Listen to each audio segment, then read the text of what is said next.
कहानी की शुरुआत होती है और हमें एक FBI एजेंट दिखाया जाता है जो एक खतरनाक गैंग को पकड़ने आया था। मगर जब वो वहाँ पर आता है तो उधर हर तरफ लाशें ही लाशें थी। उस आदमी का चेहरा नहीं दिखाया जाता जिसने यहाँ पर सबको मारा था। अब वो शूटर FBI एजेंट पर भी गन को तान देता है। अब ये FBI एजेंट को भी मारना चाहता था मगर नहीं मारता और जिंदा छोड़ देता है।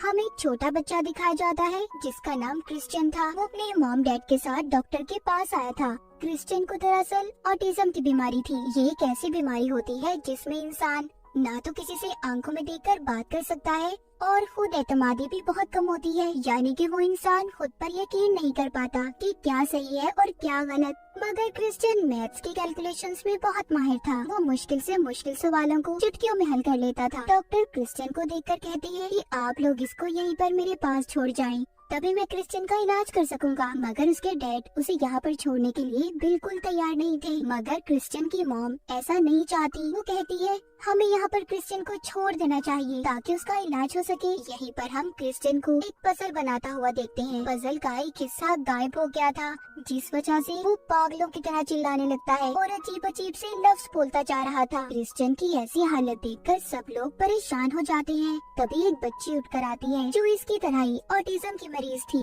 जब वो क्रिश्चियन को उस पजल का हिस्सा देती है तो उसे लेकर वो सुकून में आ जाता है। क्रिश्चियन की एक और खासियत थी, वो जिस भी काम को शुरू करता जब तक वो उसे पूरा न कर ले उसे सुकून नहीं मिलता था और इसी तरह वक्त गुजरता रहता है। अब बड़ा हो जाता है और एक बहुत ही बेहतरीन अकाउंटेंट बन चुका था। उसके पास एक बूढ़ा कपल बैठी थी क्योंकि वो काफी मुसीबत में थी। उनकी फाइनेंशियल कंडीशन कुछ अच्छी नहीं थी और उन्हें बहुत सा टैक्स देना था। क्रिश्चियन उन्हें यहाँ पर एक तरीका बताता है जिससे उन्हें बहुत कम टैक्स देना पड़ता है। वो दोनों बहुत खुश हो गए थे और क्रिश्चियन को अपने घर आने की दावत देते हैं। कहते हैं हमारा फार्म बहुत बड़ा है तो तुम वहाँ पर आना, तुम्हें बहुत मजा आएगा।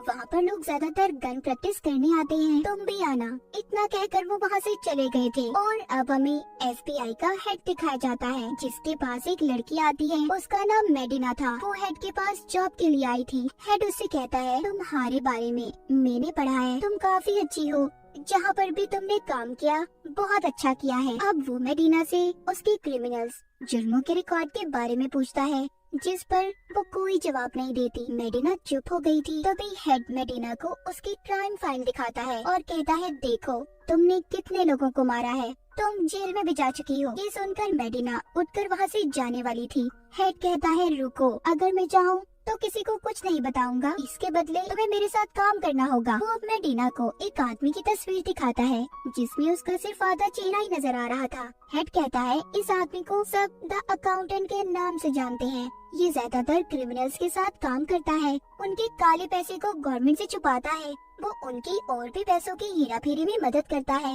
मैं चाहता हूँ तुम इस आदमी को ढूंढो जिसके लिए तुम्हारे पास 1 महीने का वक्त है, वरना तुम अपनी नौकरी खो दोगी। मेडिना ये सुनकर उसके साथ काम करने के लिए तैयार थी। इसके बाद हमें क्रिश्चियन दिखाया जाता है। खाना खाने के बाद लकड़ी का एक रॉड लेकर अपनी टांगों पर जोर जोर से मसाज करने लगता है जिससे उसे तकलीफ हो रही थी। ये सब कुछ क्रिश्चियन अपने साथ जानबूझकर किया करता था। वो अपने पास्ट माजी को याद करता है जब वो छोटा था और उसकी मॉम उसकी बीमारी की वजह से उसे छोड़कर चली गई थी क्योंकि वो उससे बहुत ज्यादा परेशान हो चुकी थी। क्रिश्चियन के डैड ने उसकी मॉम को बहुत रोकने की कोशिश की मगर वो नहीं रुकी। ये देखकर क्रिश्चियन खुद को तकलीफ देने लगा। फिर उसके डैड ने उसे संभाला। इसके बाद फिर से कहानी क्रिश्चियन पर आती है जो यही सब कुछ याद करके खुद को तकलीफ दे रहा था। इसके बाद वो उसी बूढ़े कपल के फॉर्म पर जाता है जो उसको बुला कर गए थे। वहाँ पर जाकर ये अपने निशाने लगाने की प्रैक्टिस कर रहा था और यहाँ पर हमें पता चलता है कि क्रिश्चियन एक बहुत ही अच्छा स्नाइपर था, निशानेबाज। अब वो एक खुफिया जगह पर आता है जहाँ पर उसने बहुत से महंगे हथियार रखे हुए थे। उधर बहुत ही अच्छी खूबसूरत और महंगी पेंटिंग्स भी थी। उसके पास बहुत सारे पैसे भी थे, वो भी अलग अलग मुल्कों की करेंसी में। क्रिश्चियन के पास ये सब कुछ क्यों और कैसे था, तो यहीं से कहानी जाती है पास्ट माजी में। क्रिश्चियन जब जेल में था तो वहाँ पर उसे एक आदमी मिला जो बहुत ही बेहतरीन अकाउंटेंट था। वो सभी बड़े बड़े लोगों के लिए काम किया करता था। उसने जेल में क्रिश्चियन को सब कुछ सिखाया और तब से उसने जो भी बड़े बड़े लोगों के साथ काम किया था उसे ये सब कुछ मिला। अब क्योंकि क्रिश्चियन बहुत तेज था तो उसने सभी चीजों को बहुत जल्दी सीख लिया। एक दिन क्रिश्चियन को एक लड़की की कॉल आती है जो उससे कहती है बहुत से लोगों को तुम पर शक होने लगा है, तुम अब अपने लिए नॉर्मल लोग चुनो जिनके साथ तुम काम करोगी। क्रिश्चियन उससे कहता है मैं इस बात का ध्यान रखूंगा। अब वो पहुंचता है अपने अगले क्लाइंट के पास जिनकी बहुत बड़ी रोबोटिक कंपनी थी। वो रोबोट्स के पार्ट्स हिस्से बनाने का काम किया करते थे। उनको लगता है कि कोई उनकी कंपनी में पैसों का घपला कर रहा है और वो इसी चीज का पता लगाना चाहते थे। क्रिश्चियन जब उनकी बात सुनता है तो कहता है ठीक है, मैं आप लोगों की मदद करने के लिए तैयार हूँ, मैं सुबह से अपना काम शुरू कर दूंगा। उधर हम मेडिना को देखते हैं जो उसी अकाउंटेंट को ढूंढने की कोशिश कर रही थी मगर उसे उसके बारे में कुछ भी पता नहीं चला। अब हमें एक आदमी ब्रैक्स दिखाया जाता है जिसको हिटमैन के नाम से सभी लोग जानते थे। वो बहुत ही खतरनाक था। वो एक आदमी को गाड़ी में बिठाकर उसे डरा धमका रहा था। अगले दिन क्रिश्चियन उसी कंपनी में पहुंच जाता है जहां पर उसे काम करना था। जैसे ही वो वहां पर जाता है तो उसे वहां पर एक लड़की मिलती है जो उसी रोबोटिक कंपनी की अकाउंटेंट थी। वो उसे बताती है कि पहले मुझे ये बात पता चली कि कोई हमारी कंपनी में पैसों की हेराफेरी कर रहा है, लेकिन मैं इन चीजों का पता नहीं लगा पाई। उसको उम्मीद थी कि वो क्रिश्चियन के साथ मिलकर काम करेगी मगर वो उसे मना कर देता है और कहता है सॉरी, मैं अकेला ही काम करता हूँ। इसीलिए अब वो अकाउंटेंट लड़की वहाँ से चली गई थी। उधर मेडिना एक कॉन्फ्रेंस में आई थी। तभी उसे उसकी कंपनी से फोन आता है जो उसे बताते हैं कि जो तस्वीरें उसने उन्हें भेजी थी उन्हें एक वीडियो मिली है जिसमें इसी शक्ल का मिलता जुलता आदमी सबको मार रहा है। उधर क्रिश्चियन ने अपना काम वहाँ पर शुरू कर दिया था।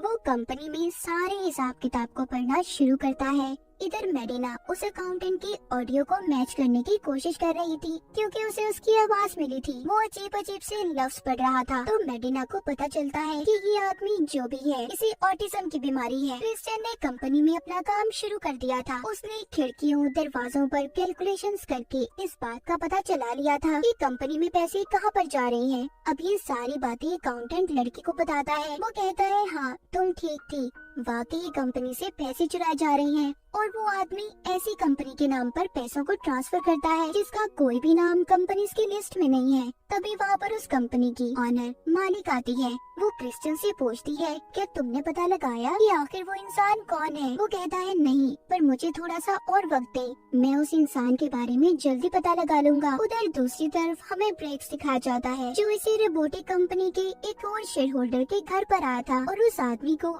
इंसुलिन का इंजेक्शन लेने पर मजबूर करता है। कहता है देखो, अगर तुमने इस इंजेक्शन को नहीं लगाया तो मैं तुम्हें मार दूंगा, जिसके बाद तुम्हारी बीवी को इंश्योरेंस के कोई पैसे नहीं मिलेंगे। अगर तुमने अपनी जान खुद ली तो तुम्हारी बीवी को बहुत सारे पैसे मिलेंगे। वो आदमी ब्रेक से डरकर खुद को इंजेक्शन लगा लेता है जिसके बाद उस आदमी की मौत हो गई थी। अगली सुबह जब क्रिश्चियन कंपनी में आता है तो देखता है कि कोई उसकी की हुई सारी कैलकुलेशंस को मिटा रहा था। तभी यहाँ पर इस कंपनी का वही शेयर होल्डर आता है जो क्रिश्चियन को इस कंपनी में लाया था और कहता है हमारे शेयर होल्डर ने खुद की जान ले ली है, हमें लगता है कि वही कंपनी से पैसे चुरा रहा था। तो केस साफ है, हल हो गया, तो अब तुम्हारा कोई काम नहीं, तुम अपनी फीस लो और यहाँ से जा सकते हो। मगर क्रिश्चियन को हर काम पूरा करने की आदत थी। वो उस कंपनी के शेयर होल्डर को बहुत समझाता है मगर वो नहीं मानता और इसलिए क्रिश्चियन अब अपने घर वापस आ गया था। जिसके बाद थोड़ी देर बाद वो अपनी गाड़ी लेकर चला गया था। तभी हम देख पाते हैं उसका पीछा एक दूसरी गाड़ी कर रही थी। क्रिश्चियन उसी फार्म पर आता है जहाँ पर वो गन चलाने की प्रैक्टिस किया करता था। इसे उसे अपने मासी की कुछ बातें याद आती हैं कि जब वो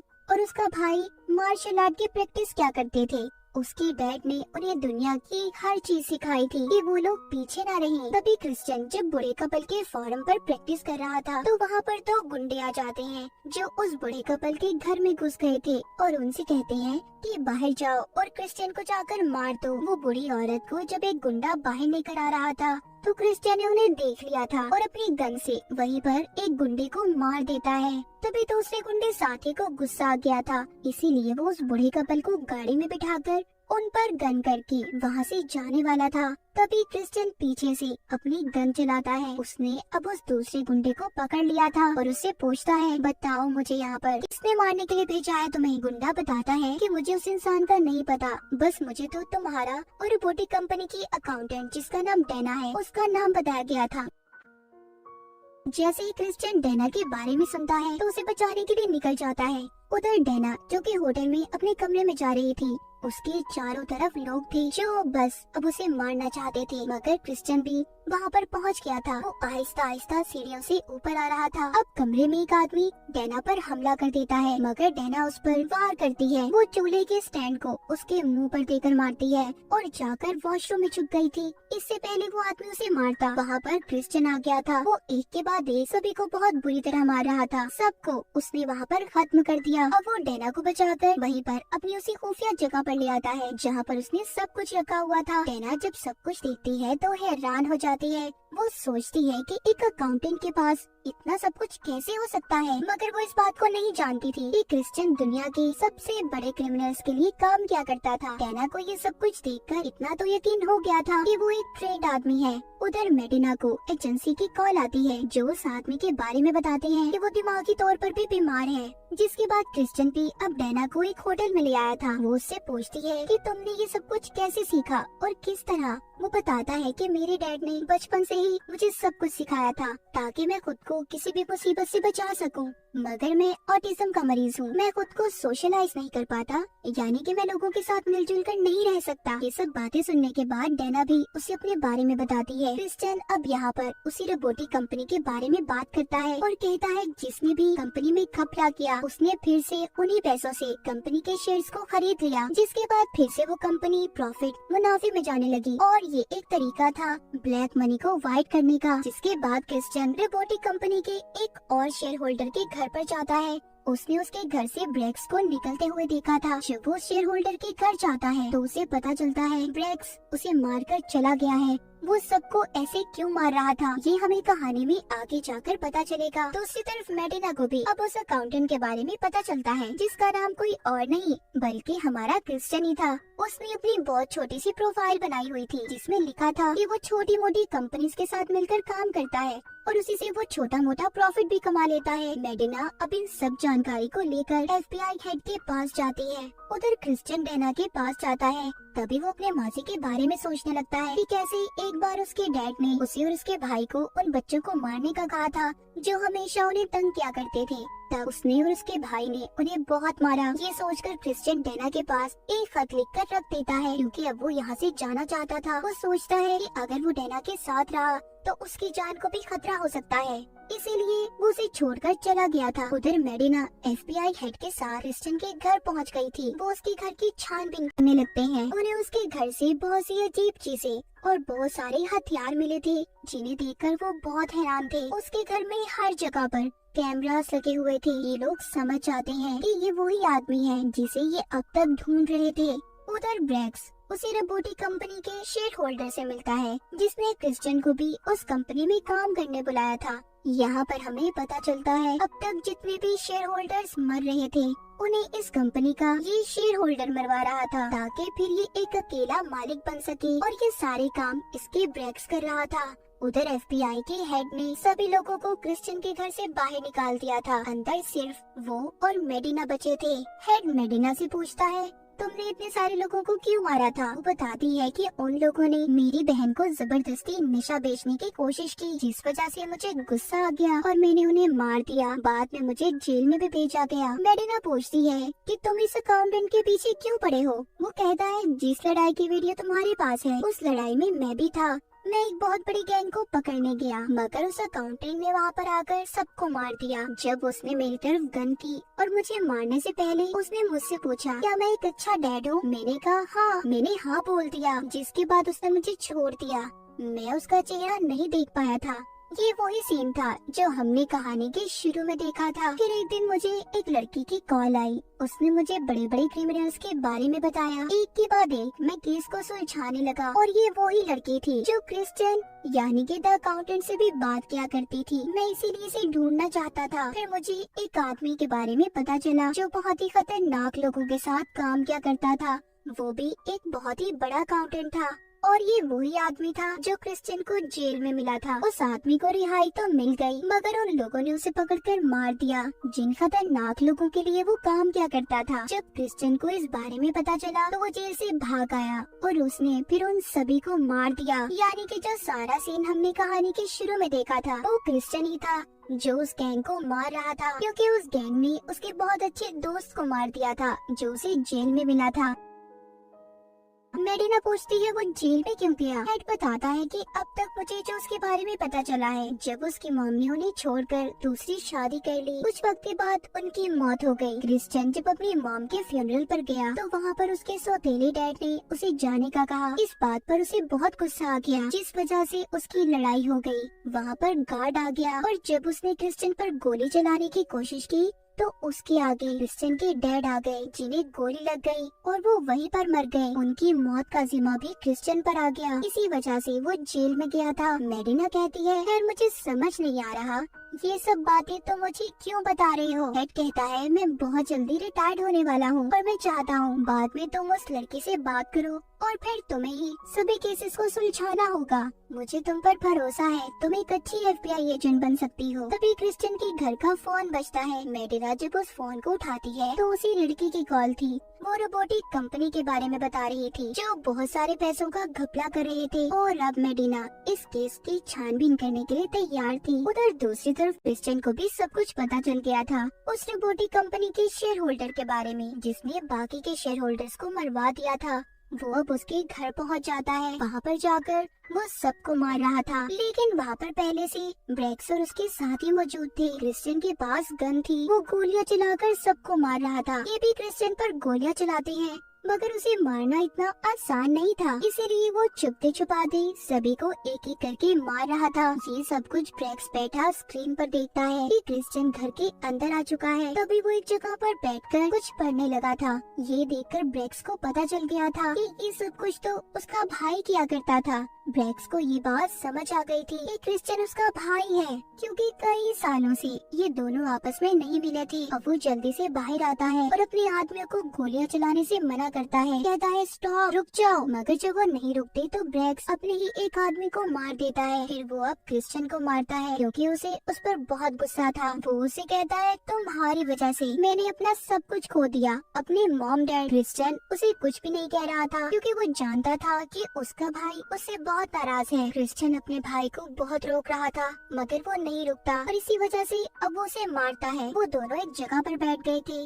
ब्रेक्स क्रिश्चियन से सारी बातें पूछता है। तभी वहाँ पर वही शेयर होल्डर आ गया था, जिसके लिए ब्रेक्स काम क्या करता था। वो आकर ब्रेक्स से पूछता है तुमने इसे अभी तक नहीं मारा। तभी क्रिश्चियन अपनी गन उठाता है और उसके सर पर गोली मार देता है, जिससे वो शेयर होल्डर मर गया था। क्रिश्चियन अब अपने भाई को बताता है कि मैं तुम्हारे पास इसलिए नहीं आया क्योंकि मेरे पीछे दुनिया के बहुत खतरनाक आदमी लगे हुए हैं, इसीलिए मैं तुम्हें परेशानी में नहीं डालना चाहता था और मैं नहीं चाहता कि तुम किसी भी खतरे में फंसो। ब्रेक्स कहता है मैं खतरे में? तुम शायद जानते नहीं हो मेरे भाई, मैं खुद बहुत बड़ा खतरा हूँ। क्रिश्चियन अब यहाँ से जाने लगता है। ब्रेक्स उससे पूछता है अगर मुझे तुमसे दोबारा मिलना पड़े तो मैं तुम्हें कैसे ढूंढूंगा।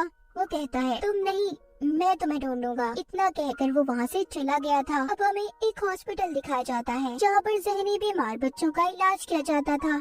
यहाँ पर एक नया बच्चा आया था, उसे भी ऑटिज्म की बीमारी थी। अब वो बच्चा एक कमरे में जाता है जहाँ पर उसे एक लड़की नजर आती है और ये वही लड़की थी जिसने बचपन में क्रिश्चियन को पजल का टुकड़ा उठा कर दिया था। वो बड़ी हो चुकी थी। ये वही जगह थी जहाँ पर क्रिश्चियन अपने पैसे दिया करता था ताकि बीमार बच्चों का इलाज हो सके। यहाँ पर हम उस लड़की के डैड को देखते हैं जो कि डॉक्टर थी, जो क्रिश्चियन का इलाज भी करना चाहते थे, मगर उसके डैड की वजह से वो नहीं कर पाए। वो वहाँ पर कुछ लोगों को अपनी बेटी के बारे में बता रहे थे कि वो बोल नहीं पाती, इसीलिए एक सॉफ्टवेयर उसके लिए काम करता है। वो उसके जरिए किसी भी दूसरे को अपनी बात समझा सकती है और ये वही लड़की थी जो अब तक सब कुछ FBI के हेड को बताया करती थी। इस लड़की का दिमाग बहुत तेज था। ये बैठकर कंप्यूटर पर काम करती और सभी क्रिमिनल्स के बारे में पता करती। उनका सारा डेटा ये FBI के हेड को दिया करती थी और साथ ही क्रिश्चियन को भी उन क्रिमिनल्स के बारे में बताया करती। कहानी के आखिर में हम डैना को देखते हैं। उसे एक कोरियर मिला था जिसमें एक बहुत ही खूबसूरत पेंटिंग थी और ये वही पेंटिंग थी जो डैना ने क्रिश्चियन के पास देखी थी। इसे वो पेंटिंग बहुत पसंद आई थी, तो अब क्रिश्चियन ने इसे ये पेंटिंग भिजवा दी थी एक तोहफे के तौर पर। दूसरी तरफ क्रिश्चियन जो कि अब अपनी गाड़ी के साथ अपना सारा सामान लेकर ये टाउन छोड़कर जा रहा था, क्योंकि उसके बारे में अब सबको सब कुछ पता चल गया था। क्रिश्चियन अपने बारे में ये सब कुछ किसी को भी कभी भी नहीं बताना चाहता था। और इसी के साथ इस मूवी की कहानी यहीं पर खत्म हो जाती है।